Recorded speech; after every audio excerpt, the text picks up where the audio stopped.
The voice in your head that tells you you're not good enough.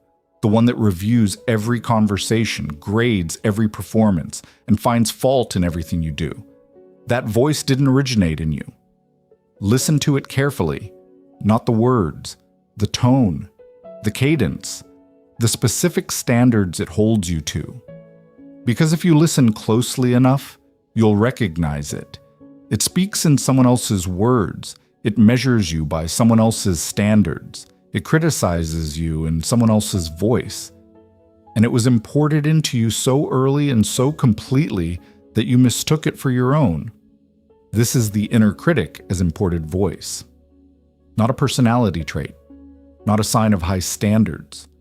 A voice that was installed by someone who criticized you so consistently that you internalized their criticism as self-talk. And now that the original critic is gone, or at least not in the room, you don't need them anymore. Because you do the job yourself. Better, faster, and more relentlessly than they ever did. In this video, we're looking at 10 things adults do when they grew up being always criticized. And for each one, we'll trace the then, what the criticism looked like in childhood, and the now, the self-criticism that replaced it. Because you're not self-critical by nature. You internalized a voice that was never yours. Number 1. Someone says something completely neutral and your system translates it as an attack. Then, all feedback was criticism. In the household where the voice was installed, there was no neutral feedback. A parent's observation was never just an observation. You're wearing that? Wasn't a question. It was a verdict. Every comment carried evaluation, and the evaluation always leaned negative. The child learned feedback equals danger. Any observation is a criticism in disguise. Now, your system can't distinguish neutral from hostile. A boss says, "Can we talk about the project?" And your stomach drops. A friend says, "I noticed something," and you brace. Your body prepares for the blow before the sentence is finished, because in the original system, sentences that started neutral always ended critical. The translation error isn't paranoia, it's pattern recognition from a childhood where the pattern was real. Number 2, you prepare 3 times more than the situation requires. Not because you're diligent, because being caught unprepared is unbearable. Then, being unprepared was punished, not just corrected, punished. The child who didn't know the answer was made to feel stupid. The child who forgot something was made to feel careless. The message, unpreparedness is a moral failure, not a human one. And the shame that followed was disproportionate enough to install a permanent alarm. Now, preparation is armor. You prepare for meetings that don't require it. You rehearse conversations that should be casual. You research topics that will be mentioned briefly. Not because you love being thorough, because the alternative, being caught, not knowing something, triggers the same alarm that fired in childhood. The alarm says, if you're not prepared, you'll be exposed. And exposure means the critic will find something. It always does. Number 3. The conversation is over, but the review has just begun. Then, every interaction in the household was reviewed and graded. A meal, a school report, a comment at dinner. Everything was subject to post-mortem. The parent replayed your words and highlighted what was wrong with them, the tone, the timing, the choice. Nothing was exempt from retrospective evaluation.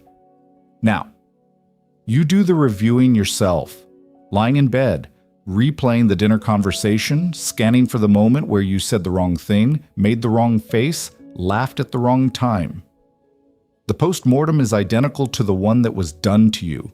Same rigor, same focus on flaws, same conclusion. You failed somewhere. The only difference is the reviewer. It used to be them. Now it's you.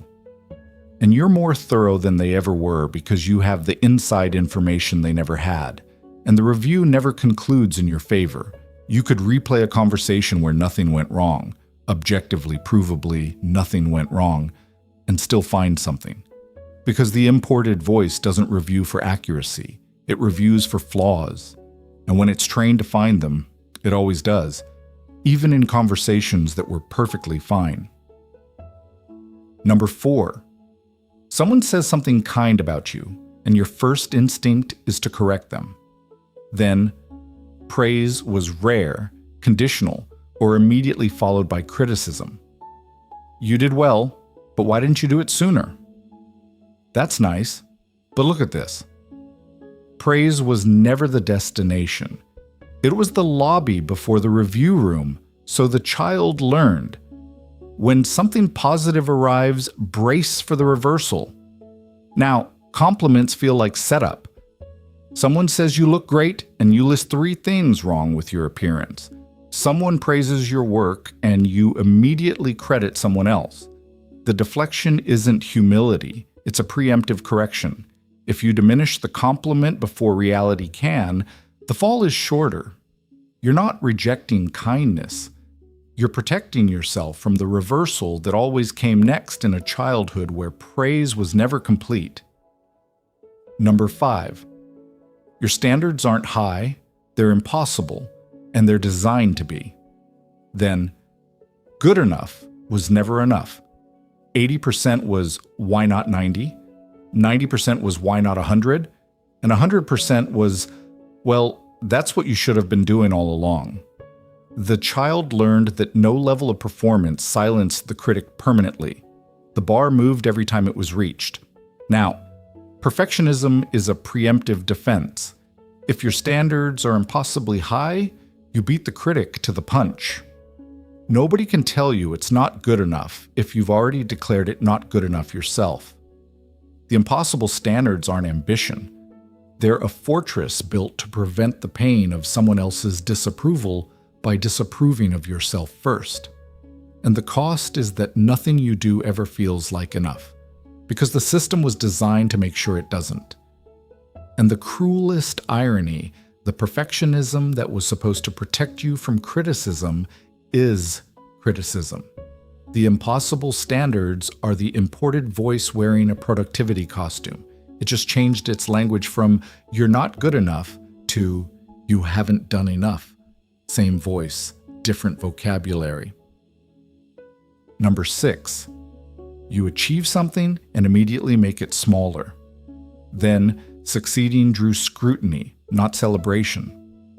The child who did well was either met with envy, "don't get a big head," increased expectations, "now do it again, better," or suspicion, "who helped you?" Success was never safe to claim. It invited examination. An examination always found something wrong. Now, achievement feels dangerous. You get the promotion and say, "I got lucky." You finish the project and immediately catalog its flaws. You succeed and apologize for succeeding because the imported voice says, "You don't get to take up space with your accomplishments. Shrink them before someone else does." The apology isn't modesty. It's a reflex installed by a childhood where shining meant being targeted. Number 7. You walk into a room and your default assumption is, they're already disappointed. Then, people were annoyed with you, or at least they acted like it. The parent who sighed when you entered the room, the family member who looked at you with visible irritation, the consistent ambient message, your presence is a burden, and the burden is showing. The child didn't develop this assumption out of thin air. They developed it from evidence. Now, the assumption runs without evidence. You text a friend and they don't respond for an hour and you've already concluded they're frustrated with you. A coworker is quiet in a meeting and you assume it's about you. The default setting is, "I am annoying people," and the default was calibrated by a childhood where it was true often enough to become the baseline. The assumption isn't anxiety. It's an outdated reading of a room you're no longer in, and the assumption creates a self-fulfilling cycle. Because you assume people are annoyed, you compensate. You over-explain. You over-apologize. You over-perform. and the overcompensation becomes exhausting for the people around you. Not because you're annoying, but because your constant management of their perceived annoyance is the thing that eventually exhausts them. The assumption creates the thing it fears. Number 8, someone raises their voice, not at you, not in anger, just loudly. And your body reacts before your mind can process the context. Then, volume was a warning. In the household, a raised voice was the opening act of criticism, anger, punishment. The child's nervous system logged the correlation. Louder equals danger imminent, and the body learned to flinch as a preemptive brace. Shoulders up, breath held, eyes down, all before the first critical word was spoken. Now, your body responds to tone before content. A colleague raises their voice in enthusiasm, and you flinch. Someone laughs loudly, and your system tenses. The content is neutral or positive, but the volume triggers the same somatic alarm. You're not overreacting. Your body is responding to a cue that was paired with danger thousands of times during development. The flinch isn't fragility. It's the body's most honest memory of what loud used to mean. Number 9. Nobody is harder on you than you. Then, someone else was your harshest critic. The parent, the caretaker, the authority figure who held you to impossible standards and found you wanting every time. Their voice was the sharpest, the most relentless, the most devastating. And you heard it so often that it became the internal standard for how you should be evaluated. Now, you replaced them. The imported voice became your self-talk. And the self-talk is worse than the original because it has access to information the original critic never had. Your private thoughts, your secret fears, your moments of genuine vulnerability. The original critic worked from the outside.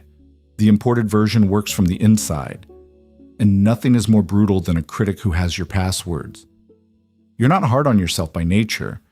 You learned a specific way of speaking to yourself from someone who spoke to you that way first. And here's the part that changes everything. The original critic wasn't criticizing you because they saw you clearly. They were criticizing you because of their limitations, their inability to handle imperfection, their need for control, their own unprocessed shame. The criticism was never a diagnosis of who you are. It was a symptom of who they were. And you swallowed the symptom and called it truth. Number 10. The thread underneath all the others.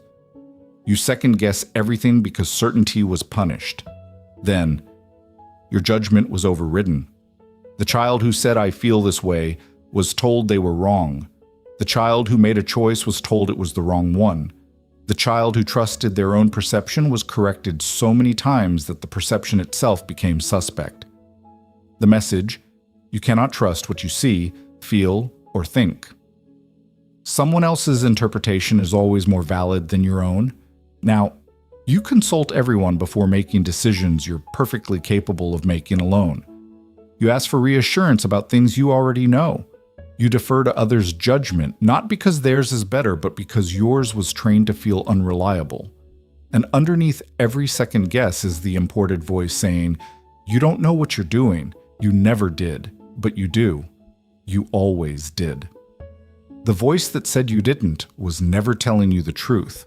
It was telling you its own limitation and calling it yours. If you recognize the imported voice in these 10 signs, here is the distinction that can change everything. The inner critic is not you. It is a voice that was installed by someone who confused evaluation with love.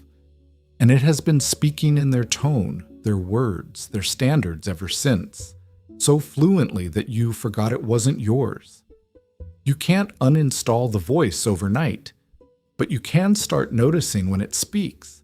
And when it does, you can ask, whose voice is this actually? Is this me evaluating myself? Or is this the imported version still running the old review?